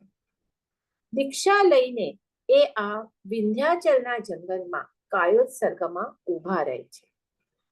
હવે એ વખતે જે મરુભૂતિનો જીવ, જે હાથી હોય છે, પણ હવે એ ભલે એને છેલ્લા જ્યારે એને મૃત્યુ થાય છે ત્યારે આર્તધાનમાં થાય છે, એટલે એ ભલે હાથી તરીકે જન્મે છે, પણ આખું જીવન તો એનું સુંદર કાર્ય હોય છે. મેં કીધું એ રીતે કોમળ, વિરક્તિ, વૈરાગ્ય વાળું એવું જીવવું હોય છે. એટલે એ હાથીઓનો પણ સરદાર બને છે. શું થયું? સંભળાય છે? સરદાર બને છે. અને હવે એ જે આ અરવિંદ રાજા હોય છે, એ રાજા જ્યાં કાયોત્સર્ગમાં ઊભા હોય છે, એને જોતા એને જાતિ સ્મરણ જ્ઞાન થાય છે કે કોને, આ હાથીના રાજાને. તો એ કહે છે કે આને મેં ક્યાંક જોયા છે. અને એ જાતિ સ્મરણ જ્ઞાન થતા હવે એને બોધ ગ્રહણ કરવાની એની તૈયારી થાય છે. અને અહીંયા અરવિંદ મુનિ, હવે રાજા નથી મુનિ છે, એ એને બોધ આપે છે અને એ હાથી શ્રાવક ધર્મ અંગીકાર કરે છે. તિર્યંચ પણ 12 વ્રત ગ્રહણ કરી શકે છે. તો આવી રીતે એ 12 અહીંયા શ્રાવક ધર્મ અંગીકાર કરે છે. ત્યાંથી મુનિ તો ચાલ્યા જાય છે. અને એક દિવસ આ હાથી અહીંયાથી ત્યાં વિચરતો હતો અને એક વખત એનો પગ કાદવમાં ફસાય છે. અને ત્યાં કાદવમાં ખબર છે ફસાય એટલે શું થાય, ખૂંપી જાય. હવે અહીંયા શું થાય છે, આ જે કમઠનો જીવ હોય છે એ રૌદ્ર ધ્યાનમાં મરે છે, પોતાના ભાઈને મારી નાખે છે અને આવી જ રીતે જીવન પાસ કર્યું હોય છે, એટલે છેલ્લે અંતિમ સમયે એ રૌદ્ર ધ્યાનમાં જાય છે જે પણ કારણસર, અને એનાથી એ સર્પ થાય છે. અને હાથીનો પગ જ્યાં કાદવમાં ફસાયો હોય છે ત્યાં આવે છે. આ બધા એ ઋણાનુબંધ કહેવાય. બરાબર છે. આપણે જે એકબીજા સાથે આપણે હમણાં પણ જે આપણા રિલેશન્સ છે ને બધા, એ આપણા ક્યાંક ને ક્યાંક આગળના આપણા જન્મમાં એકબીજા સાથે ક્યાં ને આપણે જોડાયેલા હોઈએ, એટલે પાછા આપણે આ ભાવમાં પણ જોડાઈએ છીએ. તો અહીંયા આવે છે કોણ? સર્પ આવે છે. અને એને એ જાતિસ્મરણ એને પણ જ્ઞાન થાય છે કે આના જ કારણે આવી રીતે આગલા ભાવમાં મને આટલું એમ્બેરેસમેન્ટ થયું. બટ નેચરલ છે, ગધેડા ઉપર બેસાડીને બહાર કાઢે તો બધા લોકો થૂતું જ કરે ને, એટલે એને આ સર્પ ઓલરેડી, સર્પ એટલે ક્રોધ તો આમ આવે જ, અને હવે એને બહુ જ ક્રોધ આવે છે અને એ ઓલા હાથીને દંશ મારે છે, એટલે હાથીનું મૃત્યુ થાય છે. તો અહીંયા બે ભાવ પૂરા થયા. પણ હવે એને શ્રાવક ધર્મ અંગીકાર કર્યો છે, એટલે મરુભૂતિનો જીવ જે હાથી હતો એ ત્યાંથી મૃત્યુ પામી અને 8મા દેવલોકમાં દેવ થાય છે. અને એનો 17 સાગરોપમ જેટલી જગન્ય આયુ સ્થિતિ ભોગવે છે. સાગરોપમ એટલે તમને ખબર છે ઘણા મોટું કાળ હોય છે, તો એટલી મોટી સ્થિતિમાં એ દેવગતિમાં જાય છે. અને આ સર્પ જેણે આ હાથીને દંશ આપ્યો છે એ શું થાય છે, ત્યાંથી 5મી નરકમાં જાય છે અને ત્યાં પણ 17 સાગરોપમની ઉત્કૃષ્ટ આયુ સ્થિતિ ભોગવે છે. જુઓ હવે આ બેઉનું કેવી રીતે ફંટાતું જશે. બે સગા ભાઈ હતા અને એમાંથી એક દેવગતિ તરફ આગળ વધશે અને એક તિર્યંચ નરક એવી જ રીતે એના ભાવ થશે. તો હવે આ એક દેવલોકમાં ગયો અને એક નરકમાં ગયો. હવે એટલે આટલા પાસે આવ્યા છતાં ધર્મ ચૂક્યા તો દેવના ટ્રેક પૂરા અલગ થઈ જાય છે. હવે જંબુ દ્વીપના ત્યાંથી ચવી, ઓલો જે દેવનો જીવ હોય છે 17 સાગરોપમનો, એ ત્યાંથી ચવી અને જંબુ દ્વીપના પૂર્વ મહાવિદેહ ક્ષેત્રમાં એ વિદ્યાધર બને છે. એટલે મરુભૂતિનો જીવ આ દેવલોકમાંથી ચવી અને વિદ્યાધર બને છે અને એમના પિતા એને રાજ્ય સોંપી પોતે દીક્ષા લે છે અને એ થોડો ટાઈમ રાજ્ય ભોગવી એ વિદ્યાધર પણ દીક્ષાના ભાવ થાય છે, દીક્ષા ગ્રહણ કરે છે અને એમને એ દીક્ષા ગ્રહણ કરીને સાધના કરતા કરતા ઘણી બધી લબ્ધિઓ પ્રાપ્ત થાય છે.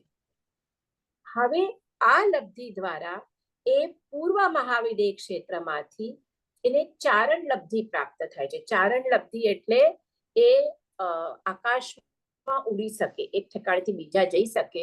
એ પુષ્કરાવર્ત દ્વીપ જાય છે. હોય છે ક્યાં? મહાવિદેહ ક્ષેત્રમાં.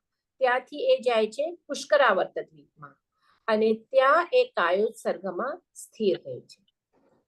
હવે કમઠનો જીવ જે 5મી નરકમાં હોય છે ત્યાંથી નીકળી કનકગીરીમાં સર્પ બને છે અને પાછો એને પૂર્વ ભાવનું વેગ યાદ આવે છે.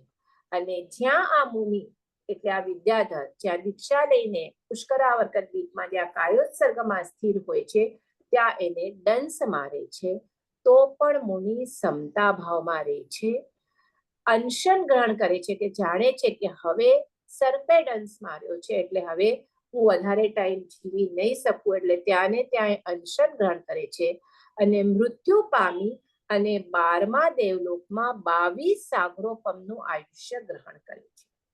પહેલા એ 8મા દેવલોકમાં હતા ત્યાં કેટલા 18 સાગરોપમનું આયુષ્ય હતું અને હવે એ ઊંચા ચડે છે 12મા દેવલોકમાં. જેમ જેમ દેવલોક ઉપર જતા જાય તેમ દેવલોકોનું આયુષ્ય, એમની વૃદ્ધિ બધું વધતું જાય. હવે સર્પ હોય છે, સર્પએ એને દંશ આપ્યો અને પછી એનું તો હવે એ રૌદ્ર ધ્યાન જ એનું હોય એટલે એ ત્યાં દાવાનળ ફાટે છે અને એમાં અત્યંત વિષમ પરિણામમાં મૃત્યુ પામી અને પાછા 5મી નરકમાં ઉત્પન્ન થાય છે. એટલે સર્પ 5મી નરકમાં ઉત્પન્ન થાય છે અને આ 12મા દેવલોકમાં. પછી પાછા ત્યાંથી 12મા દેવલોકમાંથી ચ્યવી અને પશ્ચિમ મહાવિદેહ ક્ષેત્રમાં શુભંકરા નગરીમાં વજ્રનાભ રાજકુમાર રૂપે પાર્શ્વનાથ ભગવાનનો જીવ ત્યાં જન્મ લે છે. પાછું એમને રાજ્ય મળે છે.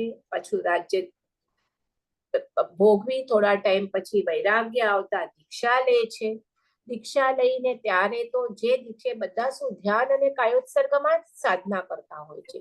એટલે કાયોત્સર્ગમાં એક વનમાં વૃક્ષ નીચે ઊભા હોય છે.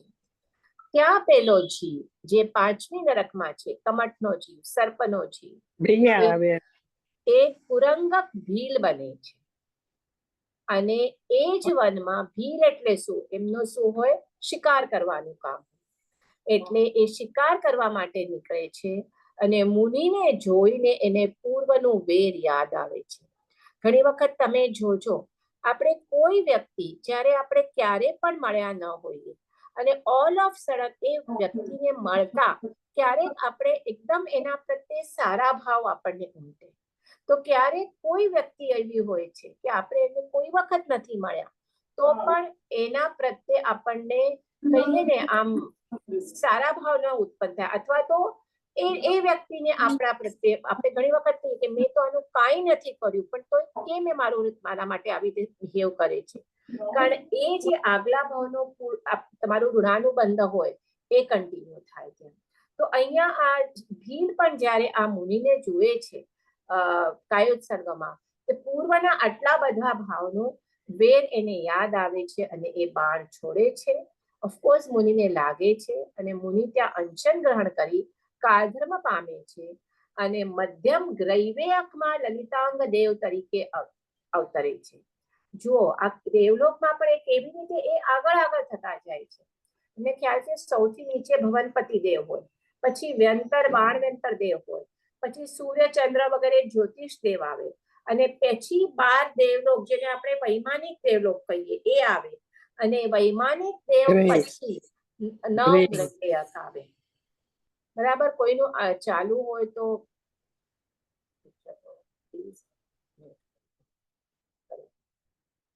હા, તો પછી શું આવે? ગ્રૈવેયક. એટલે આ પહેલા 8મા દેવલોકમાં આવે છે પાર્શ્વનાથ ભગવાનનો જીવ, પછી 12મા દેવલોકમાં ત્યાંથી આ લલિતાંગ નામે 9મા ગ્રૈવેયકમાં આવે છે. હવે આ કુરંગક ભીલ હોય છે એ મુનિની હત્યા કરે છે. તમે એમ પણ કોઈની હત્યા કરો ને એમાં પણ મુનિની હત્યા કરો તો શું થાય? વધારે તાપ આપાય. એટલે ત્યાંથી સીધો 7મી નરકમાં રૌરવ નરકવાસમાં જન્મ લે છે. એટલે કેટલું દુઃખ એને આ જીવે સહન કર્યું હશે.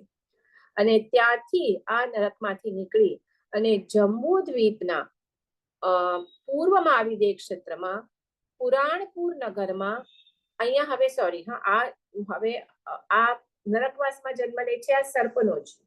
અને જે 9મા ગ્રૈવેયકમાં પાર્શ્વનાથ ભગવાનનો જીવ ગયો છે એ ત્યાંથી નીકળી એનું આયુષ્ય પૂર્ણ થતા જંબુ દ્વીપમાં પૂર્વ મહાદેવ ક્ષેત્રમાં પુરાણપુર નગરમાં સુવર્ણબાહુ રાજકુમાર તરીકે પાર્શ્વનાથ ભગવાનનો જીવ જન્મ લે છે.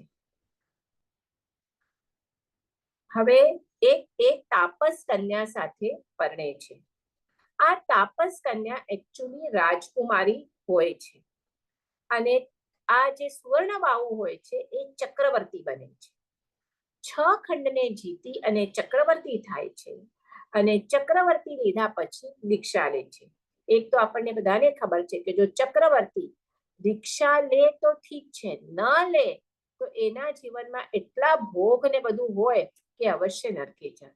ને જે હમણાંના આપણા જે 12 ચક્રવર્તી છે એમાંથી તમને ખ્યાલ છે કે 10 ચક્રવર્તીઓએ દીક્ષા લીધી છે. એમાં અમુક દીક્ષા લઈને કાં મોક્ષે જાય અથવા ઉત્તમ દેવલોકને પામે અને જેમને દીક્ષા નથી લીધી બ્રહ્મદત્ત અને સુગુણ ચક્રવર્તી હમણાં ક્યાં છે?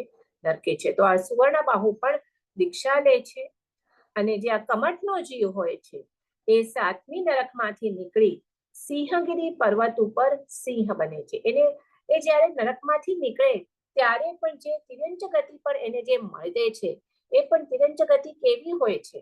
તો બધી સર્પના જીવ, સિંહના જીવ, કે એ પાછા એના જન્મમાં પાછા વધારે ને વધારે પાપ કાર્ય જ એના થાય એવા જ એને મળે છે જીવ. તો એ અહીંયા સિંહ બને છે. હવે ચક્રવર્તી એ લોકોનું જો ઋણામ, જ્યાં એ દીક્ષા લઈને કાયોત્સર્ગમાં સ્થિર થાય ત્યાં જ એ સિંહનો જીવ આવે, ભીલ થાય કે સર્પ થાય, અને ત્યાં મુનિ પર નજર પડતા જે પહેલાનો વેર હોય એ તરત જાગૃત થાય અને એના પર તૂટી પડે છે, એને ફાડી નાખે છે, અને મુનિ કાળ ધર્મ પામીને 10મા પ્રાણાત નામના દેવલોકમાં જાય છે. 12 દેવલોકમાં નામ છે. 10મું દેવ છે દેવલોક પ્રાણાત, અને સિંહ મુનિની હત્યા કરીને ચોથી નરકી જાય છે. કન્ટિન્યુઅસ વિચાર કરો, આ કમટે એક ભાવમાં એને પરસ્ત્રી ગમન કર્યું, પણ તેનું એને ફળ કન્ટિન્યુઅસ એને આવા તિર્યંચના ભાવ અથવા તો નરક, કેટલી નરકમાં દુઃખો હોય તો એ થાય છે. અને આ એને ક્ષમતા રાખી તો આ પાર્શનાથ ભગવાનનો જીવ કેવી રીતે એની ગતિ ઊંચી ઊંચી થાય છે. તો આવી રીતે અહીંયા 9 ભાવ પૂરા થાય છે. પાર્શનાથ ભગવાનનો જીવ પ્રાણાત દેવલોકમાં, અને સિંહનો જીવ ચોથી નરકમાં. 10મા ભાવમાં પાર્શનાથ ભગવાનનો જીવ પ્રાણાત દેવલોકમાંથી જવી અને એ પાશકુમાર તરીકે વામાદેવીના કુક્ષીમાં જન્મ લે છે, અશ્વસેન રાજા અને વામાદેવી. અને આ જે કમટનો જીવ છે એ ચોથી નરકમાંથી નીકળી અને અહીંયા એ કમટ તરીકે આવે છે. તો કેવી રીતે આ બેવનું આયુષ્ય પણ સાથે સાથે ચાલે છે. એટલે હવે 10મા દેવલોક આયુષ્ય કરતા ચોથા નરકનું આયુષ્ય ઓછું હોય છે. 10મા દેવલોક પ્રાણાત વધારે છે, પણ હવે બેવને સાથે તો આવવાનું જ છે. એટલે નરકમાંથી નીકળી અને કેટલા બધા એ તિર્યંચના ભાવ કરે છે, અને આવા તિર્યંચની યોની કરતા કરતા પાછા આ બંને ભેગા થાય છે. કમટનો જીવ બ્રાહ્મણ પુત્ર બને છે, અને એ જ્યારે જન્મ લે છે ત્યારે જ એના માતા પિતા મૃત્યુ પામે છે, અને ગામના લોકો જ એને મોટા કરે છે. પણ માતા પિતા ન હોવાથી ફરક તો પડે. આપણે ખબર છે, માતા પિતા હોય અને તમને જે જોઈએ જ્યારે જોઈએ બધું લાવી આપે, અને જે અનાથ બચ્ચા હોય એમની કેવી કન્ડિશન હોય છે. એટલે એને મનમાં એવું સેટ થાય છે કોને, આ બ્રાહ્મણ પુત્રને, કે જો મને અમારા જીવનમાં સુખ જોઈતું હોય તો મને ધન અને પદ બેવ અત્યંત જરૂર છે, અને એની પાસે એવા કોઈ રિસોર્સિસ નથી હોતા કે એ ધન અને પદ પ્રાપ્ત કરી શકે. એટલે એને એમ થાય છે કે હું તાપસ દીક્ષા લઉં, અને તાપસ દીક્ષા લઈ અને એમાં મંત્ર વિદ્યા હું સાધ્ય કરું. એ ત્યારના જમાનામાં હતી બધી એવી મંત્ર વિદ્યા, કે એ વિદ્યાથી હું ધન કમાવી શકું, ધન અને પદ બેવ મળે. એ ઈચ્છાથી એ તાપસ દીક્ષા લે છે અને તપ કરે છે. બરાબર. આ હવે હું 10મો ભાવ કહી રહી છું, જે કોઈ બધાને ખ્યાલ જ છે, પણ આઈ એમ કમ્પ્લીટિંગ ધ 10 ભાવ. હવે પાર્શનાથ ભગવાન 10મા દેવલોકમાંથી જવી અને આ પાર્શનાથ ભગવાનનો જીવ ભરત ક્ષેત્રમાં કાશી દેશમાં અશ્વસેન રાજા અને વામાદેવીના કુક્ષીએ અવતરે છે. ગર્ભમાં માતાને 14 સ્વપ્નો આવે છે, કારણ કે તીર્થંકર નામકર્મ એણે બાંધેલું હોય છે. અને બીજા દિવસે એ પૂછે છે જ્યોતિષને આ 14 સ્વપ્નનો અર્થ, તો કે છે કે તમારા કુક્ષીએ જગપતિ છે, જે આખા જગના પિતા બનવાના છે. અને સમય વીતે છે, અને જ્યારે 9 માસ કમ્પ્લીટ થાય છે ત્યારે વામા માતા સુંદર શ્યામ વર્ણી, જેના શરીર પર સર્પનું ચિહ્ન છે, એવા બાળકને જન્મ આપે છે. 56 દિક્કુમારી આવી અને શુચિકર્મ કરે છે. ઇન્દ્ર આવીને બાળકને મેરુ પર્વત પર લઈ જઈને સ્નાત્ર મહોત્સવ કરે છે. ત્યારે માતા કહે છે કે આ ગર્ભમાં હોય છે બાળક, ત્યારે એક અંધારી રાતે મારી પાસેથી એક સર્પને મેં પસાર થતો જોયો, એટલે એનું નામ પાર્શ્વ એમ એનું નામકરણ થાય છે. યુવાન વયે પદ્માવતી નામે રાજકુમારી સાથેના લગ્ન થાય છે અને એક વખત એ આ ગવાક્ષમાં બેઠા લોકો પૂજાની સામગ્રી લઈ જતા જુએ છે. તપાસ કરે છે સેવકો દ્વારા. ખબર પડે છે કે કોઈ કમટ નામનો તાપસ પંચાગ્નિ નામે તપ કરે છે, જે બહુ ડિફિકલ્ટ તપ હોય છે, કારણ એને હવે તો મંત્ર વિદ્યા સાધ્ય કરવી છે. તો એનું આવા પંચાગ્નિ તપ કરતા હોવાથી લોકો એનું શું પૂજન કરવા જાય છે. તો પાશકુમાર પણ પોતાની રાણી પદ્માવતી સાથે ત્યાં જાય છે, જુએ છે. પાશકુમારનો જીવ તીર્થંકરનો જીવ હોય છે અને તીર્થંકરને જન્મતાની સાથે 3 જ્ઞાન મતિ, શ્રુત અને અવધિ જ્ઞાન હોય છે. એટલે એને વિકલ્પ થાય છે કે આ તાપસ જે કરી રહ્યો છે એ બરાબર કરે છે, એટલે એ અવધિ જ્ઞાનનો ઉપયોગ મૂકે છે. કેવળ જ્ઞાનમાં ઉપયોગ ન મૂકવો પડે. કેવળ જ્ઞાન હોય ત્યારે તમને તમારી સામે બધું આલીસામાં દેખાય તે ક્લિયર દેખાતું હોય, પણ અવધિ જ્ઞાનમાં તમને ઉપયોગ મૂકવું પડે. એટલે જો જે આપણને આમ ડાયરેક્ટ ન દેખાય એ અવધિ જ્ઞાનથી દેખાય. તો એને દેખાય છે અવધિ જ્ઞાનમાં ઉપયોગ મૂકે છે કે જે આ પંચાગ્નિ તપ કરી રહ્યો છે અને એના માટે અગ્નિમાં જે લાકડું નાખ્યું છે એ લાકડામાં એક નાગ છે અને એ બળી રહ્યો છે. એટલે નાગ કહો કે સર્પ કહો, એ બળી રહ્યો છે. એટલે તાપસને કહે છે કે ધર્મ કેવો હોય કે ધર્મમાં તો દયા મૂળ હોય અને તારા ધર્મમાં તો દયા નથી દેખાતી. તો તાપસનો ગુસ્સો થઈ જાય છે. એ કહે છે કે તમે તો બધા ક્ષત્રિય છો, તમે રણ મેદાનમાં પંડિત છો, તમને ધર્મમાં તમને ખબર ન પડે, મારી સાથે તમે ધર્મ ક્ષેત્રમાં વિવાદ ન કરો. પણ પાશકુમારે તો પોતાના અવધિ જ્ઞાનમાં જોયું, એટલે સેવકથી કહે છે કે ઓલું લાકડું કાઢ અને એને લાકડું ફોડાવે છે અને અંદરથી ઓલો અર્ધવર્તો સર્પ નીકળે છે. પાશકુમાર એને નવકાર સંભળાવે છે અને એ સાંભળતા એ સર્પ દેહ છોડે છે અને એ નાગરાજ ધર્મેન્દ્ર બને છે. બધાને સ્ટોરી ખબર છે. આઈ એમ કમ્પ્લીટિંગ ધ સ્ટોરી.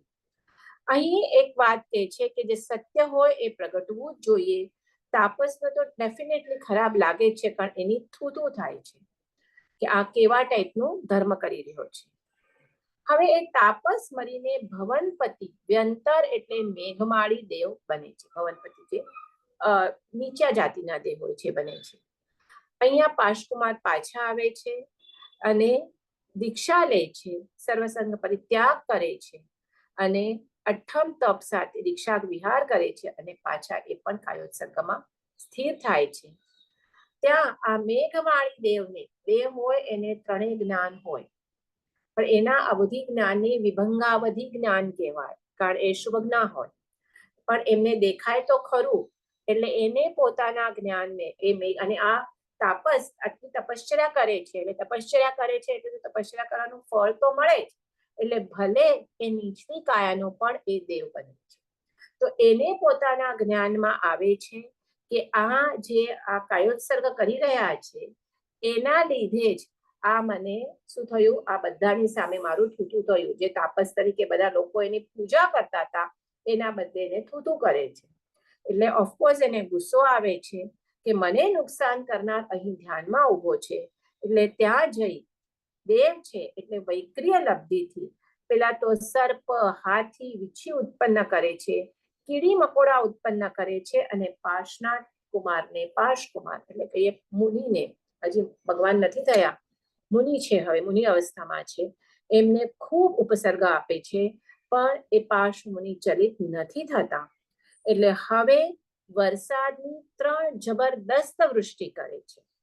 આપણે જે જોઈએ આ જે વૃષ્ટિનો એ વૃષ્ટિ, વરસાદની વૃષ્ટિ થઈ રહી છે એ આપણે સ્ટોરી ખ્યાલ છે. તો 3 કરે છે કે એક એટલો જોરથી વરસાદ પડે કે તમારા માથા પર કોઈ પટ્ટીથી મારતું હોય એટલું જોરનો વરસાદ પડે. પછી એનાથી ભગવાન ચલિત નથી થતા, એટલે એનાથી પણ હાયર ઇન્ટેન્સિટીથી જાણે કોઈ ભાલા પડતા હોય એટલા જોરથી વરસાદની વૃષ્ટિ કરે છે. એનાથી પણ ભગવાન ચલિત નથી થતા. ત્યારે તમારા માથા પર મોટા મોટા પિલર પડતા હોય એટલા જોરથી વૃષ્ટિ કરે છે. અને ચારે બાજુ પાણી પાણી થઈ જાય છે, કારણ આટલું વરસાદ કરે છે. અને એ ભગવાન તો ધ્યાનમાં સ્થિર ઉભા છે, એ તો જરા પણ ચલિત નથી થતા. મહાવીર સ્વામીને આટલા ઉપસર્ગ થયા, પાર્શ પ્રભુને આટલા ઉપસર્ગ થયા, પણ એ ધ્યાનમાંથી ચલિત નથી થતા. પાણી વધતું વધતું નાસિકા સુધી આવે છે, અને ત્યારે નાગરાજ ધર્મેન્દ્રનું કંપાયમાન, આસન કંપાયમાન થાય છે. એને એ પણ અવધિ જ્ઞાનથી પોતાનો ઉપયોગ મૂકે છે. ખબર પડે છે કે પૂર્વ ભાવમાં મારા જે ઉપકારી હતા, ને તો સર્પનો ભાવ હોય તો સર્પના ભાવથી દેવગતિ પામવી ઇટ્સ વેરી ડિફિકલ્ટ, પણ એમણે મને નવકાર સંભળાવ્યો ને આજે હું દેવગતિમાં છું, એ પણ ધર્મેન્દ્રના પદ પર છું. તો મારા જે ઉપકારી છે એમના ઉપર આટલો ઉપસર્ગ થઈ રહ્યો છે, એટલે એ ત્યાં પ્રભુની ભક્તિ માટે આવે છે. અને પ્રભુ ઉપર 7 ફણા, પેલા એ સર્પ હોય છે, 7 ફણા એ પોતાની પ્રિયા પદ્માવતી સાથે આવે છે, અને ત્યાં 7 ફણા કરી અને પ્રભુ ઉપર એ જે પાણી નાસિકા સુધી આવ્યો છે એ ત્યાં સ્ટોપ કરાવે છે. અને એ મેઘમાળીને પ્રતિબોધે છે. કોણ? આ ધર્મેન્દ્ર, કે તું શું કરી રહ્યો છે, કોની આશાતના કરી રહ્યો છે. અને ખરેખર મેઘમાળી પણ ત્યાં એને બોધ પામે છે, એ બૂঝે છે, અને એ પ્રભુની માફી માંગે છે. આટલા 10 ભાવનો વેગ, બરાબર છે, પણ ત્યારે છેલ્લે એ બૂঝે છે, પ્રભુની માફી માંગે છે. અને જ્યારે પ્રભુ કેવળ જ્ઞાન પામે છે પછી ધ્યાનમાં, અને સમોસણ રચે છે, સમોસણમાં દેશના આપે છે, ત્યાં એ મેઘમાળી જાય છે અને સમ્યક્ત્વ પામે છે.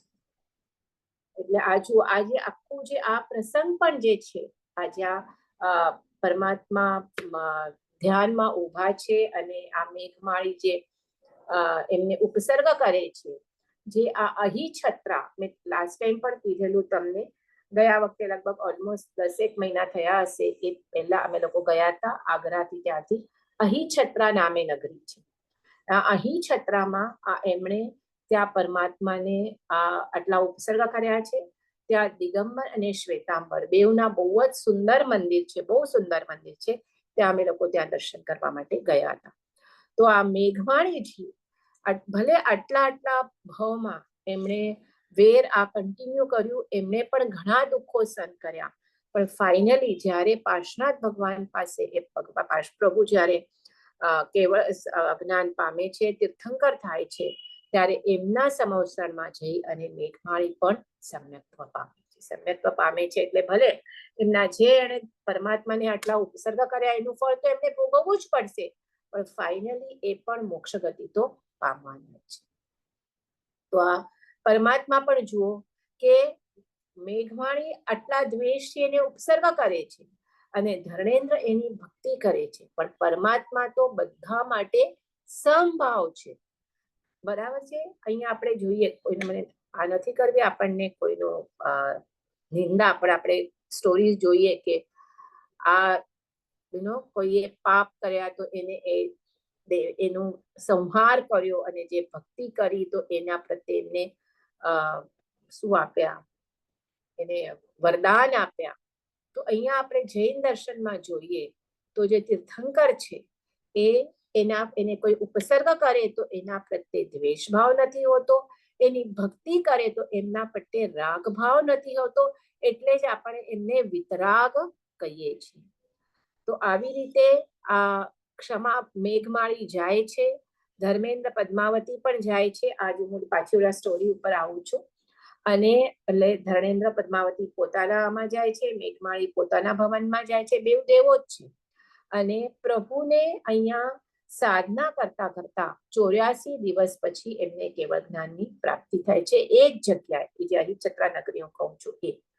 અને આ સમાચાર વારાણસી પહોંચે છે, બધા પ્રભુને વાંદવા જાય છે, અને ઘણા લોકો ત્યાં દીક્ષા ગ્રહણ કરે છે, ઘણા શ્રાવક ધર્મ અંગીકાર કરે છે, અને પ્રભુના આર્યદત્ત પ્રમુખ 10 ગણધર્વ થાય છે.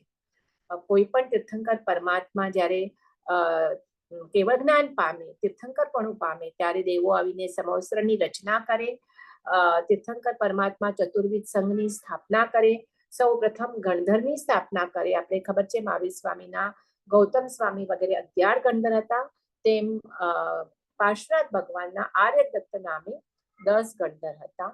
અને પછી અશ્વસેન એ બધી છે એમના આટલા ગણધર હતા, આટલા સાધુ, આટલા સાધ્વી, 1,84,000 શ્રાવક, 3,027 શ્રાવિકાઓ વગેરે વગેરે. અને ફાઇનલી 84 દિવસ કેટલા 70 વર્ષમાં 70 વર્ષમાં 84 દિવસ ઓછો એટલું આયુષ્ય પૂર્ણ કરી અને છેલ્લે જ્યારે 1 મહિનો બાકી હોય ત્યારે એના આયુષ્યને બાકી હોય છે ત્યારે પાર્શ્વનાથ પ્રભુ સમેત શિખર જાય છે. અને ત્યાં સમેત શિખર જઈ અને ત્યાં અંજન કરે છે કે પણ જે કે આ એ નથી લખેલું ક્લિયર, હા 1 મહિનાનું માસિક ક્ષમણ કરે છે, સોરી. અને માસિક ક્ષમણ પૂર્વક દેહત્યાગ કરી અને નિર્વાણ પ્રાપ્ત કરે છે. આ સમેત શિખરમાં જ્યાં કરે છે ત્યાં પણ આ પાર્શ્વનાથ પ્રભુની ટૂંક છે હમણાં એ જ સ્થળ પર એકચ્યુઅલી પ્લેસ કે જ્યાં 1 મહિનાનું એક આયોત્સર્ગ કરીને માસિક ક્ષમણ કરે છે ત્યાં ગુફા છે. અને આ ગુફામાં જ આ ભગવાન માસક્ષણ કરી દેહત્યાગ કરીને નિર્વાણ પામે છે, મોક્ષ ગતિ પ્રાપ્ત કરે છે. તો આવા પાર્શ્વનાથ ભગવાનને આપણા કોટી કોટી વંદન. દેવચંદ્ર ગજી ગણીને પણ કોટી કોટી વંદન. જીનાકના વિરુદ્ધ કંઈ બોલાયું હોય તો મિચ્છામિ દુક્કડમ. અને હવે આપણે નેક્સ્ટ ટ્યુઝડે મળશું. મને એક વાત પૂછવી હતી બધાને. આપણે હવે પાર્શ્વનાથ ભગવાન અને મહાવીર સ્વામી ના સ્તવન કમ્પ્લીટ કરશું. એના પછી મને થતું હતું કે આ જૈન ઇતિહાસની કથાઓ છે, આપણે સ્થાનકવાસી આમન્યમાં જોઈએ તો એ લોકો સાધુ વંદના બોલતા હોય છે, તો ઘણી બધી એમાં કથાઓ આવે છે. તો આર યુ પીપલ ઇન્ટરેસ્ટેડ કે આપણે હવે બીજી કોઈ આવી તત્વની કે કાંઈ ન લેતા આપણે આ કથાઓ શરૂ કરીએ? હા મિસ, ચાલશે. કથા મજા આવશે સાંભળવાની. ગમશે, ઘણી ગમશે. હા ગમશે ગમશે.